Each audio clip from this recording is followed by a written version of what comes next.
Sedangkan Trowulan sendiri ini sebenarnya menjadi sebuah kota itu tidak hanya berasal dari, tidak hanya di era Majapahit fungsinya sebagai kota, tapi juga sebelum Majapahit.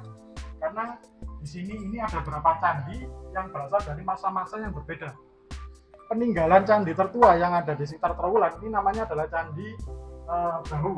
Ini berasal di dekat di Desa Bejijong, ini sekitar 1 kilo atau 2 kilo dari sini. Ini dulu ini berlatar belakang agama Buddha. Nah, di candi ini dulu diyakini pernah dulu menurut beberapa ahli digunakan sebagai candi pemakaman. Tetapi dari data-data penelitian yang dilakukan kemudian mungkin ternyata tidak ditemukan unsur-unsur pemakaman yang ada di abu atau apa yang ada di dalam candi ini. Jadi ini salah satu yang tertua dan kemudian ini ditemukan berdekatan dengan sebuah prasasti dari logam yang menceritakan mengenai candi ini, Candi Bahu ini. Nah, kemudian di sini juga ada yang namanya Gapura Bajang Ratu. Ini lokasinya juga berdekatan dengan sini. Terus ini Candi Bentar Wringin Lawang. Ini lokasinya kalau teman-teman berasal dari arah Kota Mojokerto ke sini pasti melewati ini tadi. Kemudian ini Candi Kedaton juga ada di sini. Candi Tikus ini adalah petirtaan.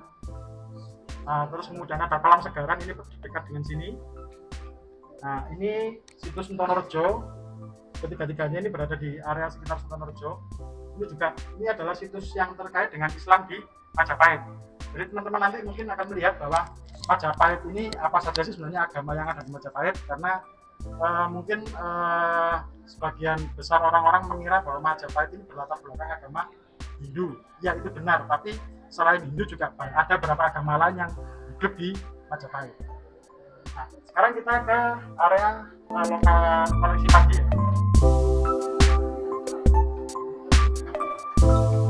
Oke, kita masuk. Nanti mungkin ada yang di sini, ada yang di sebelah sana.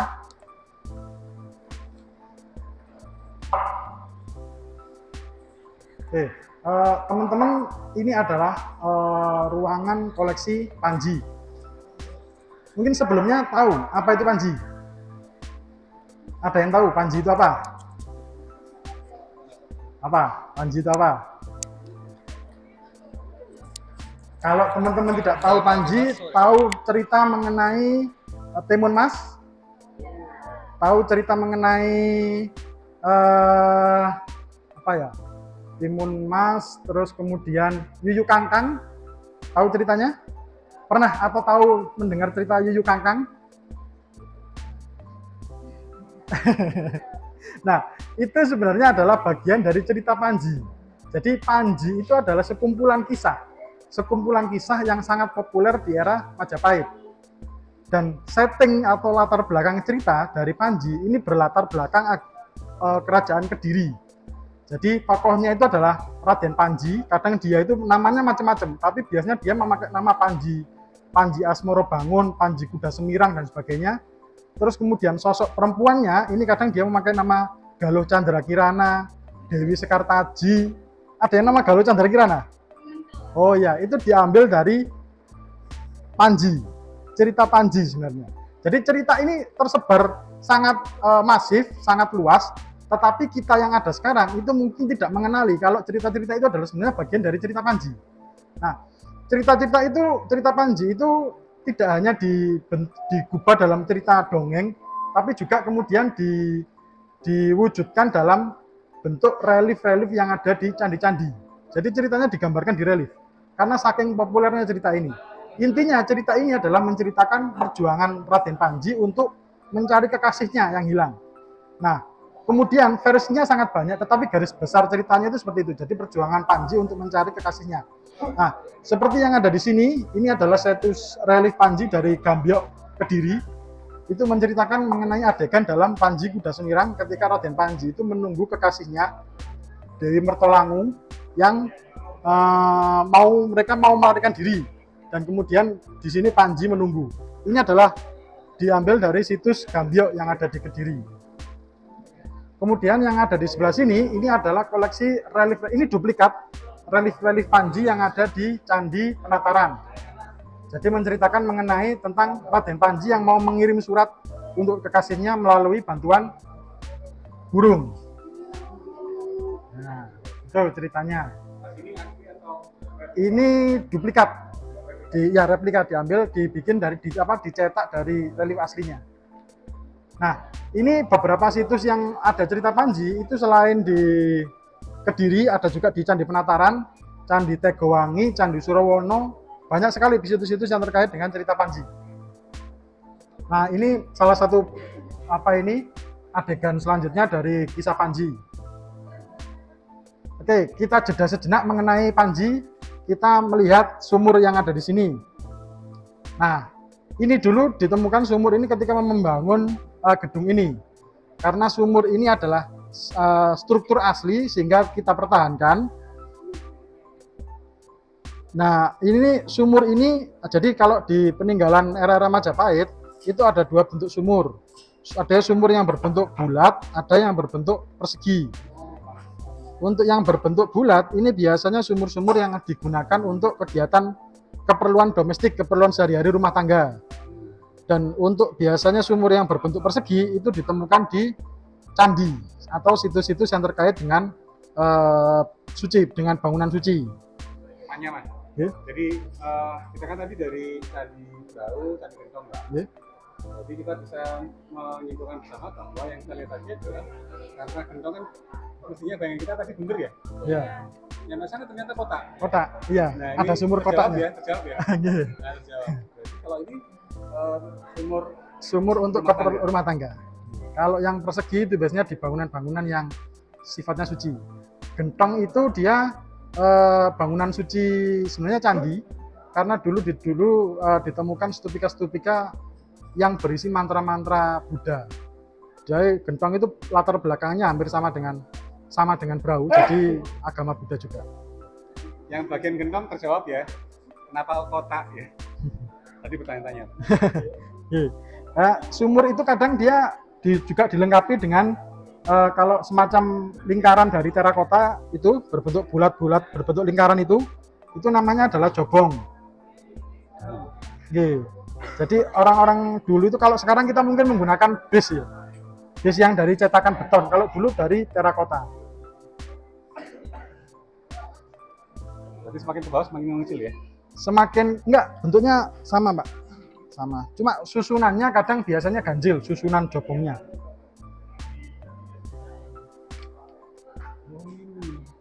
Ini sumur yang ditemukan di sini. Nah kemudian ini adalah seluruh rangkaian relief Panji yang ada di Candi Penataran sebelah sini. Nah kemudian selain di Candi Penataran itu ada juga situs Panji yang ada di namanya Gunung Penanggungan. Jadi Gunung Penanggungan, pernah mendengar nama Gunung Penanggungan? Ya, jadi Gunung Penanggungan itu kan merupakan gunung yang dianggap suci di tanah Jawa karena dianggap sebagai puncak dari dalam tantu panggelaran itu disebutkan kalau ini Gunung Penanggungan ini namanya adalah Gunung Pawitra, yang itu ceritanya legendanya itu diambil dari potongan diambil dari Gunung Mahameru yang ada di India, kemudian dipindahkan ke sini, tercecer menjadi gunung-gunung dan sepuncaknya itu menjadi Gunung Penanggungan. Nah di Gunung Penanggungan itu banyak ditemukan situs-situs yang berasal kemungkinan banyak digunakan dari masa-masa Majapahit akhir.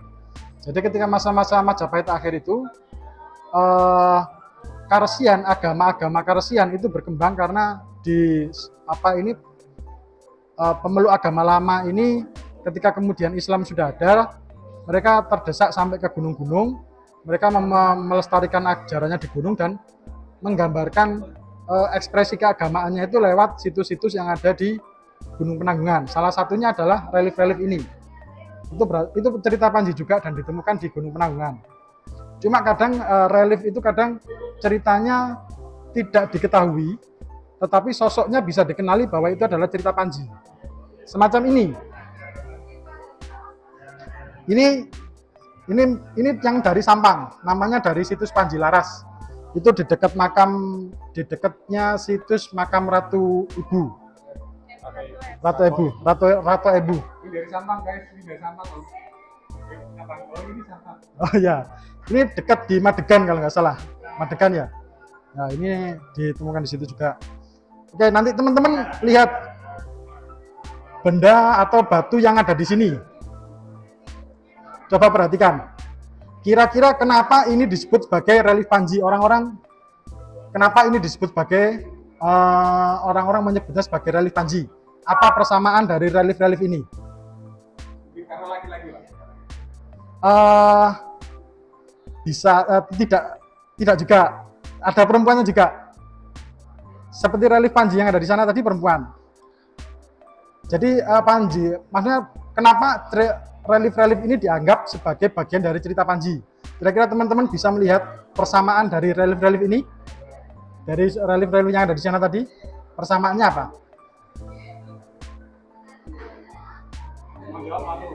Apa persamaannya? Apa? Hah? Sama-sama apa?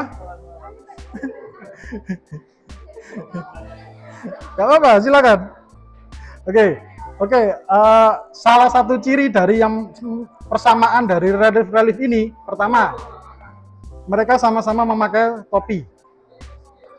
Itu juga. Terus kemudian di sini malah lebih jelas. Kemudian di sana tadi juga memakai topi. Itu adalah yang disebut sebagai topi tekes namanya. Orang menyebutnya sebagai topi tekes, dan itu dipakai oleh tokoh-tokoh. Maksudnya itu digambarkan di banyak relief-relief yang berasal dari masa Majapahit, di candi-candi yang berasal dari masa Majapahit. Dan selain itu, persamaan lainnya itu adalah biasanya tokoh utama itu didampingi oleh dua tokoh pengiring. Di sana tadi juga ada. Nanti teman-teman di situs, di relief yang ada di Candi Minyak Jinggo nanti juga bisa melihat.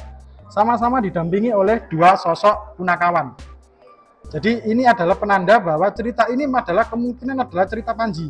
Karena dalam penggambaran Panji itu biasanya dia didampingi oleh punakawan ketika petualangannya untuk mencari Dewi Sekartaji atau kekasihnya itu. Oke, nanti kita berkumpul kita ke ruang sebelah sini ya.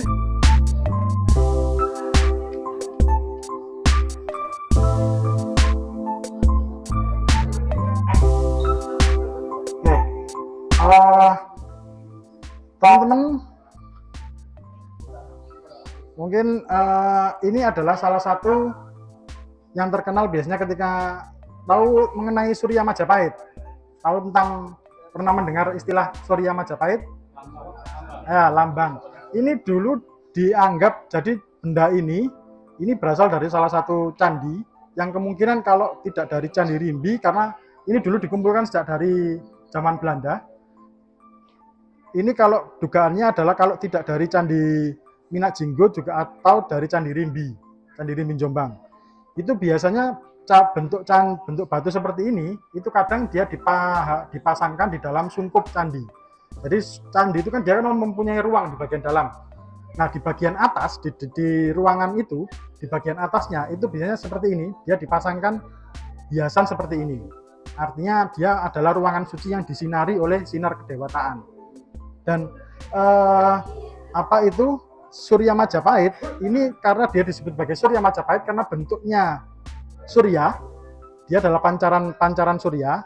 Terus kemudian dia ini ditemukan di banyak situs-situs yang terkait dengan Majapahit, sehingga ada anggapan bahwa ini adalah lambang dari kerajaan Majapahit. Tetapi pendapat lain mengatakan bahwa sebenarnya ini bukanlah lambang Majapahit, karena ini adalah unsur hias utama yang dipakai oleh keraton atau keluarga kerajaan atau bangunan-bangunan suci yang dibikin oleh kerajaan, dilengkapi dengan hiasan seperti ini. Sedangkan Majapahit sendiri, itu lambang kerajaan Majapahit sendiri itu sebenarnya ada dalam negara Kertagama. Itu lambang kerajaan Majapahit itu adalah buah maja. buah maja dengan latar kain geringsing kalau nggak salah, itu di negara Kertagama ada. Jadi lambang Majapahit itu sebenarnya adalah buah maja. Nah, ini disebut sebagai lambang Majapahit karena sering sekali ditemukan di situs-situs yang berasal dari era Majapahit. Sebenarnya ini adalah gambaran dari konsep mandala dalam agama Hindu. Jadi di tengah ini adalah sebenarnya Dewa Siwa, terus kemudian dia didampingi oleh 8 dewa minor di 8 penjuru mata angin.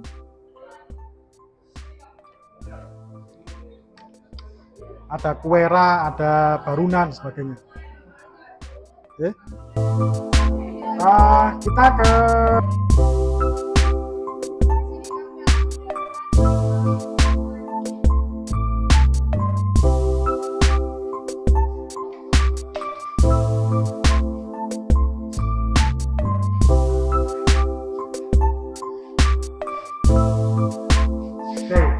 ini adalah ruangan untuk koleksi-koleksi yang berlatar belakang silakan masuk, nggak apa, silakan. Ini adalah ruangan yang diperuntukkan untuk koleksi-koleksi yang terkait dengan agama Islam. Jadi tadi sudah sempat saya singgung bahwa di Majapahit itu berkembang, memang yang dikenal adalah agama Hindu, tetapi di Majapahit sendiri itu sebenarnya ada beberapa agama yang berkembang. Dan Islam itu adalah sudah hadir di Indonesia ini sebenarnya sudah sangat lama.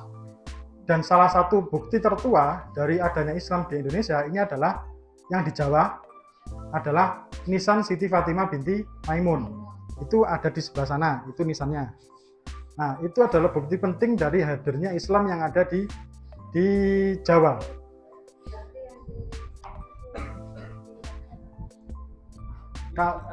Itu aslinya kita bawa ke sini.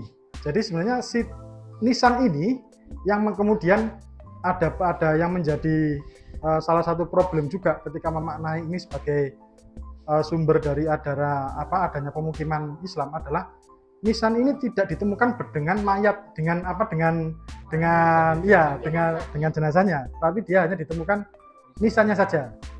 Itu dia ditemukan di situs Leran, di sebuah area pemakaman yang oleh masyarakat setempat itu kalau nggak salah disebut sebagai makam Dewi Retnoswari.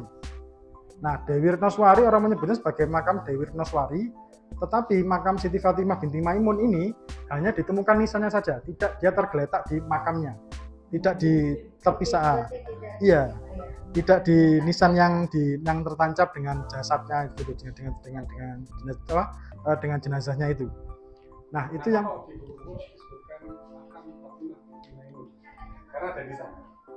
karena ada nisannya, tapi sebenarnya bukan ketika di Gresik itu tidak ada makamnya.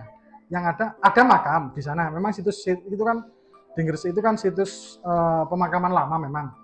Tetapi kalau dari bentuk-bentuk makamnya dan ada makam-makam baru juga. Dan kemudian di bentuk-bentuk makamnya itu kemungkinan tidak ada nisan yang seperti ini. Jadi nisan-nisan yang makam-makam yang ada di sana itu makam-makam yang dibikin atau digunakan pada era setelahnya, tidak pada tahun 1000. Ini kan berangkat tahun 1029. 1029 itu Masehinya kalau nggak salah. Mengartikan seperti itu. Jadi nisan ini ada yang bawa ke sana. Salah satunya seperti itu. Tetapi ini menjadi bukti bahwa sudah ada hubungan antara Islam atau Jawa dengan negara-negara, dengan bangsa-bangsa yang ada di Arab. Jadi menunjukkan hubungan ini sebenarnya. Hubungan itu salah satunya memang dalam bentuk karena ada yang menduga bahwa ini adalah digunakan sebagai pemberat kapal. Ada yang mengatakan ini sebenarnya bukan dari Arab tapi dari India, Siti Fatimah binti karena di situ memang disebutkan makam Siti. Kalau Siti kan dia kan pengucapan Jawa, sebenarnya kan Fatimah ya. Fatimah binti Maimun binti Batalah yang meninggal pada tahun sekian. Kemudian ada kalimat-kalimat thayyibah. Nah, ini nisan ini ada dugaan bahwa ini sebenarnya dulu dipakai untuk pemberat kapal, atau kalau tidak gitu bahwa sebenarnya dulu ada nisan-nisan yang tidak diproduksi di sini tetapi didatangkan dari India, dari Gujarat. Nah, ada dugaan seperti itu mengenai nisan Fatimah binti Maimun. Sedangkan hubungan antara Jawa dengan Arab itu sebenarnya sudah terjalin sejak lama. Ada kosakata dalam prasasti. Saya agak lupa ya. Ada kosakatanya berasal dari bahasa Arab. Ada 3 kalau nggak salah ditemukan kata-kata dalam bahasa Arab yang dipakai di prasasti-prasasti tahun 900-an, 800-an. Begitupun juga kitab-kitab dari Arab itu ada menyerap kata-kata dalam bahasa Jawa. Salah satu kitab yang tertua yang diketahui menyerap bahasa Jawa itu, saya lupa nama kitabnya, itu berasal dari tahun lama 400 atau berapa. Itu dia menyerap kata bersila. Jadi kata bersila ini dipakai untuk menggambarkan untuk menunjukkan yaitu orang-orang bersila yang menyilangkan kakinya, itu dipakai juga di kitab-kitab dari salah satu kitab di bahasa Arab. Nah, kemudian mengenai surya tadi, kenapa itu dianggap sebagai unsur hias? Karena itu juga dipakai di nisan-nisan yang dari Troloyo. Jadi salah satu situs yang berlatar belakang agama Islam di Trowulan ini adalah Troloyo. Dan dari angka-angka tahun yang di situ itu diketahui bahwa Islam ini sudah berkembang sejak masa puncak kejayaan Majapahit, karena angka-angka tahunnya itu bersamaan dengan angka tahunnya Hayam Wuruk ketika menjabat sebagai raja. Nah, itu kemudian karena itu sebenarnya adalah hiasan atau unsur motif hias yang berlatar agama Hindu, itu kemudian diaplikasikan juga pada nisan. Karena nisan ini adalah produk kebudayaan Islam, dia dirubah, dewa-dewanya dihilangkan, tapi kemudian unsur-unsur sinarnya tetap dipakai.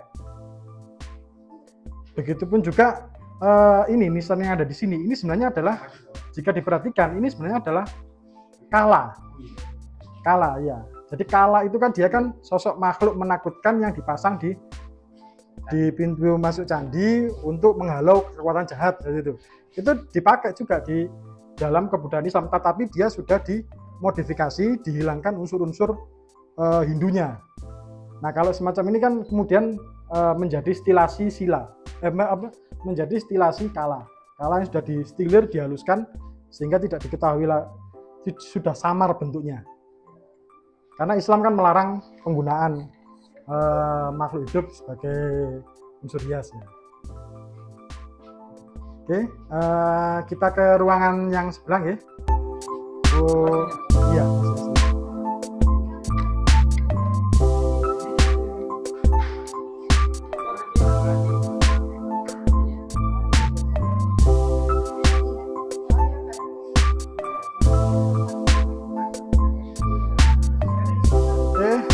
Teman-teman mungkin bisa berkumpul di sini sebentar. Nah, ini adalah beberapa benda atau objek yang terkait dengan keagamaan yang ada di Majapahit. Jadi perlu teman-teman ketahui bahwa di Majapahit itu berkembang beberapa agama. Sudah saja ada Hindu, Buddha, terus kemudian Islam juga ada, agama-agama Parsian juga ada.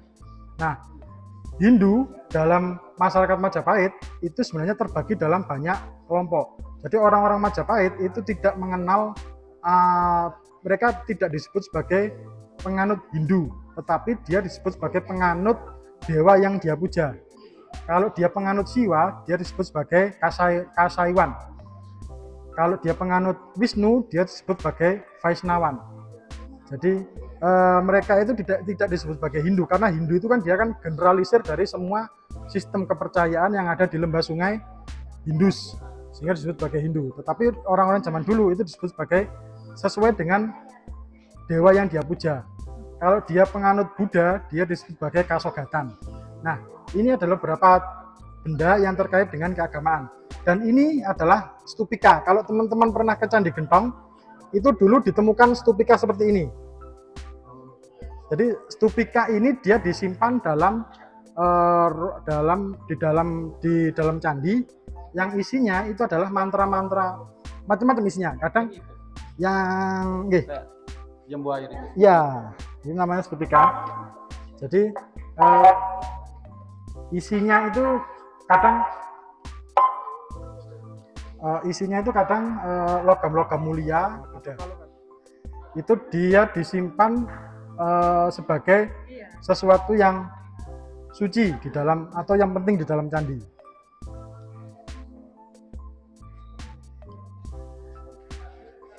Oke, nanti kita keliling lagi. Ini adalah beberapa arca yang berlatar belakang agama Hindu. Ada arca Wisnu, Siwa, dan Brahma. Jadi ketiga dewa ini adalah tiga dewa utama yang ada di dalam agama Hindu. Trimurti.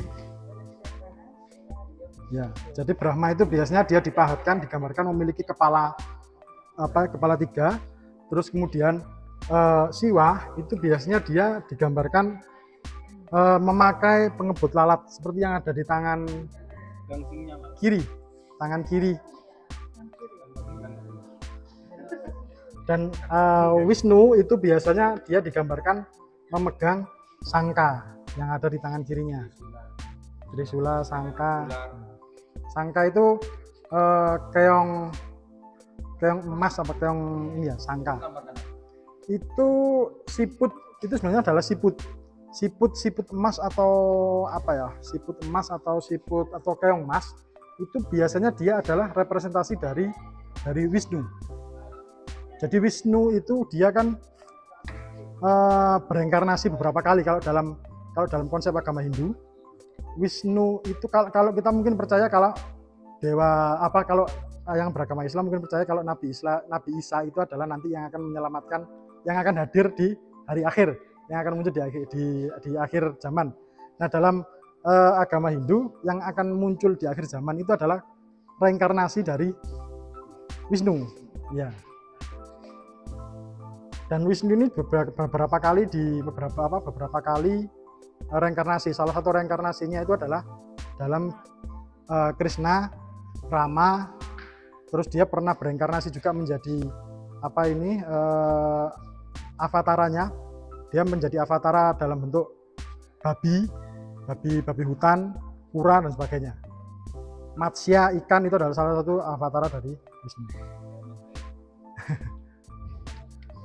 Nah, ini adalah arca, salah satu koleksi arca yang menarik di sini adalah arca Harihara ini. Jadi menggambarkan tentang, jadi agama ini adalah arca ini menjadi menarik karena kita bisa dan berasal dari masa Majapahit. Karena masa Majapahit ini adalah antara agama pemuja Wisnu dengan pemuja Siwa itu adalah mayoritas di sana, dan dewa Hayam Wuruk, raja-raja Majapahit itu dia mengaku sebagai mendapat legitimasi kekuasaannya sebagai raja itu dari kedua dewa ini, sehingga dia diwujudkan dalam arca Harihara, penyatuan antara Siwa dengan Wisnu digambarkan menjadi satu. Ya, karena Brahma itu dia kan agama para yang dipuja oleh para pendeta, oleh para elit agama. Ya, jadi arca Harihara ini adalah penggambaran penyatuan antara Siwa dengan Wisnu. Kadang di Museum Nasional itu juga ada arca Harihara, tapi dia diwujudkan dalam satu sosok, dalam satu tubuh, dalam satu arca, satu sosok. Dia memakai aksesoris Wisnu dengan Siwa sekaligus. Tapi di sini ini dia digambarkan berbeda, digambarkan dalam dua sosok. Arca Harihara. Ini adalah koleksi-koleksi yang terkait dengan terakotanya. Teman-teman tahu apa itu terakota? Terakota itu adalah tanah liat yang dibakar, dan itu digunakan untuk hampir seluruh aspek kehidupan yang ada di Majapahit.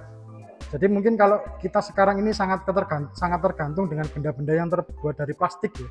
Di masa Majapahit itu benda-benda itu, masyarakat Majapahit itu sangat tergantung dengan terakota. Dan mulai dari bak mandi, unsur-unsur bangunan seperti ini, terus kemudian miniatur bangunan semacam ini, itu aslinya Pak. Iya, memang aslinya. Jadi miniatur, kemudian unsur bangunan miniatur seperti yang ada di situ, itu digunakan kemungkinan adalah untuk sebagai maket dalam pembangunan, dalam sebuah bangunan rumah. Iya. Nah, itu juga bak air, saluran air. Di sini mereka masyarakat Majapahit itu sudah menggunakan pipa-pipa yang terbuat dari terakota juga. Pipa. Bukan, kalau gilingan dari sana. Gimana? Ini sudah kita restorasi ini. Iya. Nah. Iya. Terus dulu kan dari tanah liat yang dibakar. Apakah dulu itu enggak? Dia dimasukkan dalam tanah, itu dia bertahan. Iya. Meskipun kena air maksudnya kan yang namanya kalau kena air ya, tapi kalau dia di dalam tanah, walaupun sudah di dalam tanah, kalau misalnya tanah di atasnya itu diinjak, dia masih kuat. Kalau yang dari terakota ini.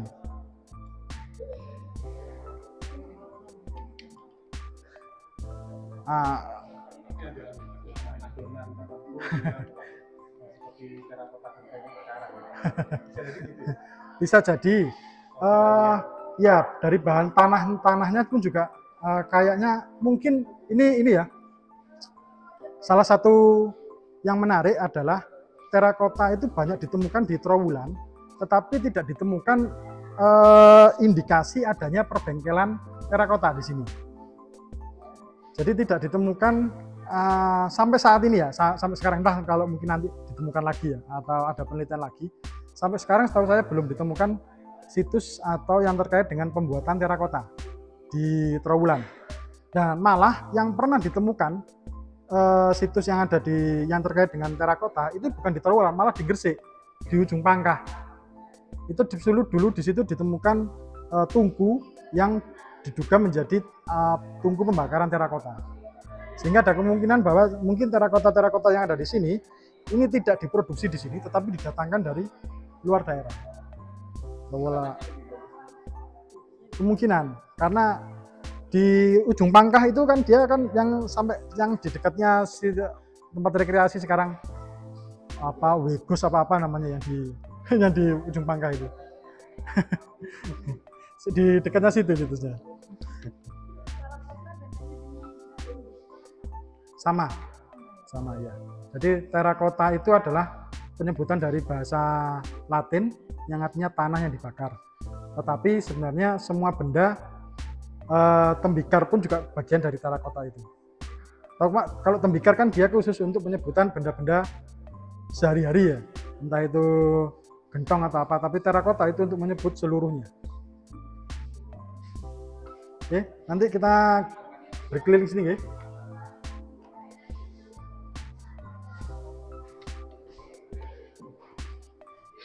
Nah, ini beberapa benda cetakan yang ditemukan. Tadi di sana ada di dalam ruangan Islam ada patung-patung yang berbentuk kecil ya. Pernah lihat patung? Nah, patung-patung berbentuk kecil itu namanya adalah figurin dan dia dibikin dengan teknik cetak. Jadi ini adalah cetakan wajah figurinnya.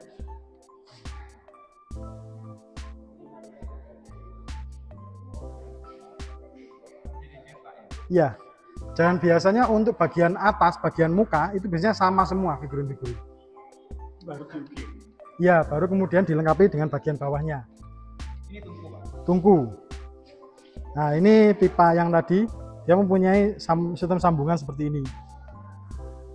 Ini dia kalau misalnya mau digabung seperti itu, dia di antara sambungan itu dia dikasih dikasih perekat lagi dari tanah. Iya, berarti kan air itu pasti. Iya, di situ. Makanya saya tanya, kok nggak hancur gitu, Pak? Padahal kan tempat lewatnya air. Iya. Ini pokok. Selangnya zaman dulu pakai terakota.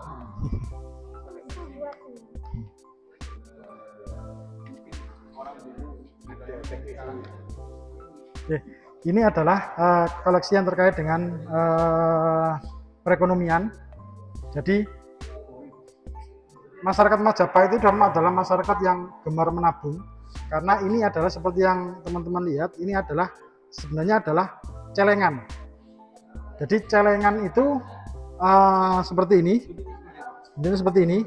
Jadi celengan itu kan dia kan berasal dari kata celeng sebenarnya. Celeng itu kan babi hutan.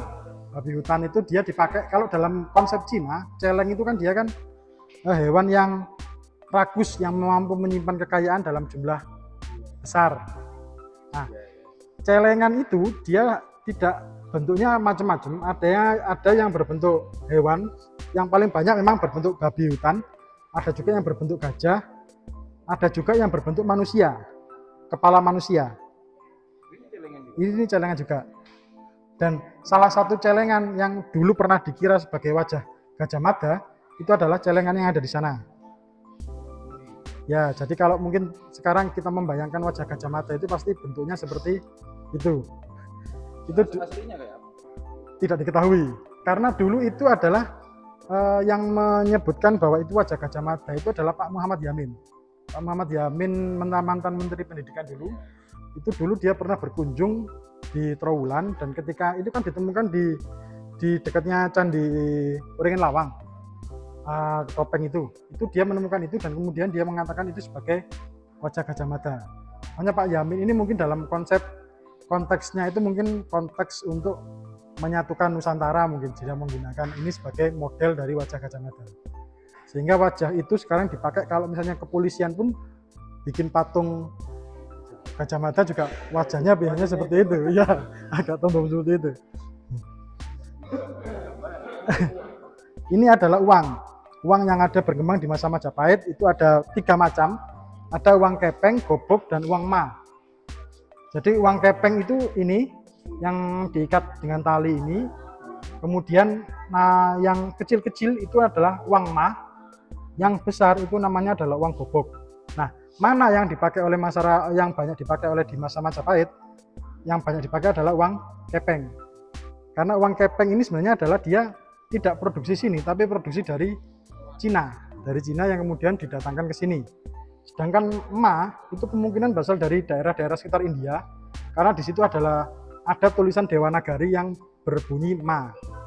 Terus kemudian uang gobok itu dia adalah banyak beredar pada setelah era Majapahit 1600-an dan itu dibikin oleh para pengusaha Cina yang ada di pesisir utara Jawa. Jadi mereka membuat mata uang sendiri namanya adalah uang gobok yang bentuknya meniru uang kepeng, tetapi unsur hiasnya dia menggunakan unsur hias lokal. Ada unsur gambar-gambar wayang dan sebagainya. Jadi memang dari dulu itu kita memang dikuasai Cina. Sebenarnya Cina itu berusaha untuk menghentikan laju keluar mata uangnya. Jadi kalau mungkin pernah mendengar ketika Kertanegara memotong telinga utusan dari Cina, dari dinasti Yuan, itu sebenarnya adalah konflik asalnya itu adalah konflik moneter sebenarnya. Karena Jawa ini ketika era Kertanegara itu dia menjadi penghubung antara daerah-daerah produsen bahan-bahan pangan atau bahan-bahan komoditas yang ada di daerah timur, kemudian yang ada di Jawa, itu kemudian banyak menyedot karena kondisi ekonominya itu tinggi, maksudnya situasi ekonominya, perputaran ekonominya tinggi, terus kemudian karena situasi tingkat perdagangannya tinggi, banyak uang-uang Cina itu yang sebenarnya masuk ke Indonesia, masuk ke Jawa, masuk ke Nusantara.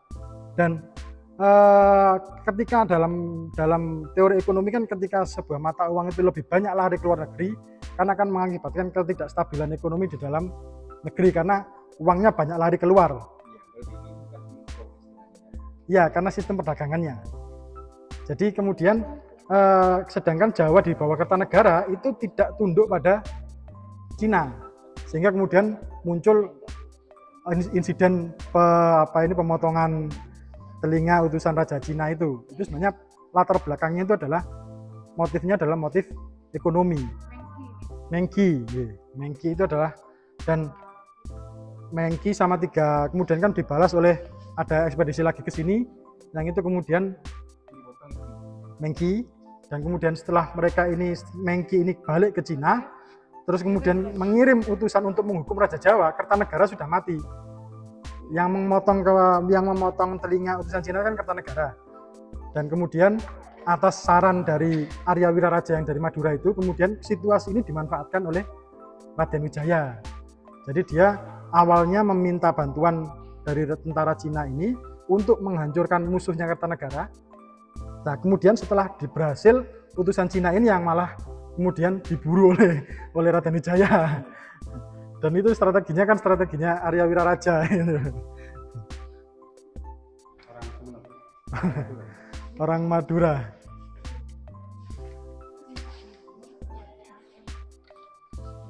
Ditanyakan guys?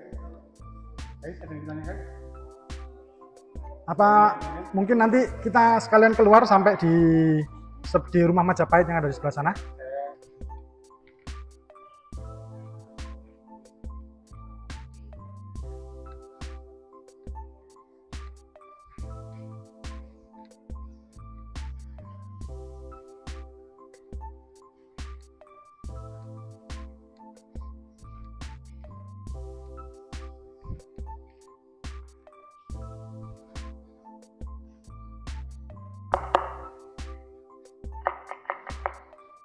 Masih ada renovasi di sini, mungkin kita ada banyak benda yang ada di sini, cuma mungkin karena sebagian masih tertutup jadi banyak yang tidak bisa dilihat.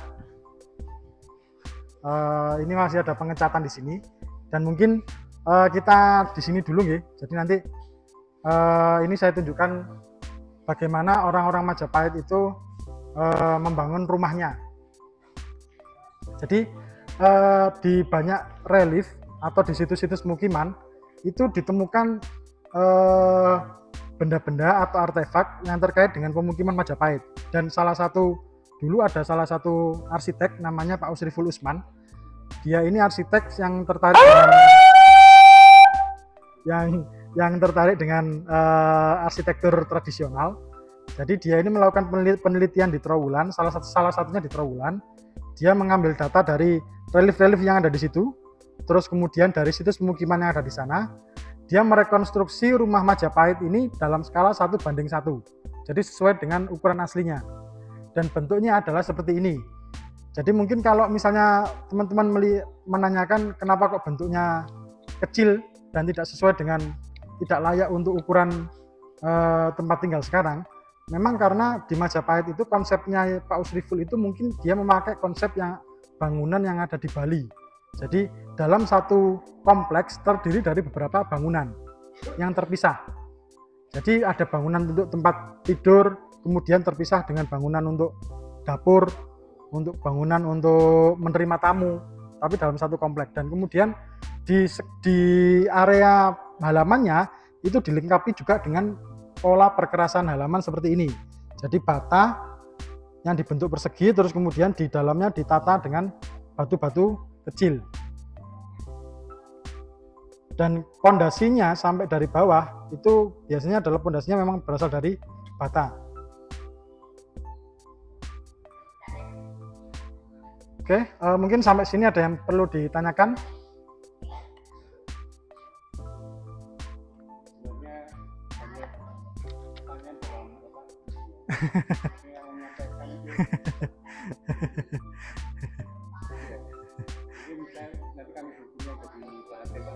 Oke. Saya akhiri, wassalamualaikum warahmatullahi wabarakatuh.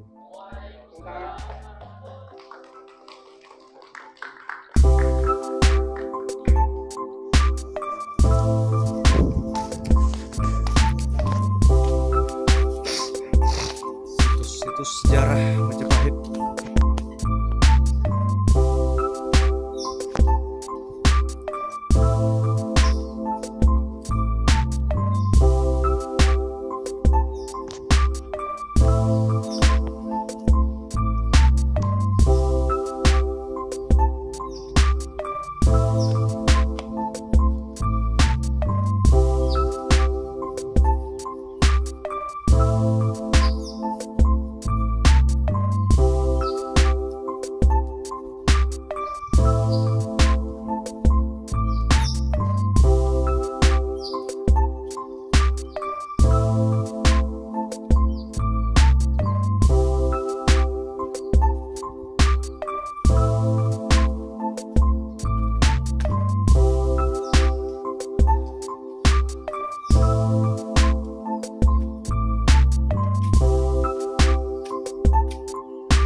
situs Candi Jawi.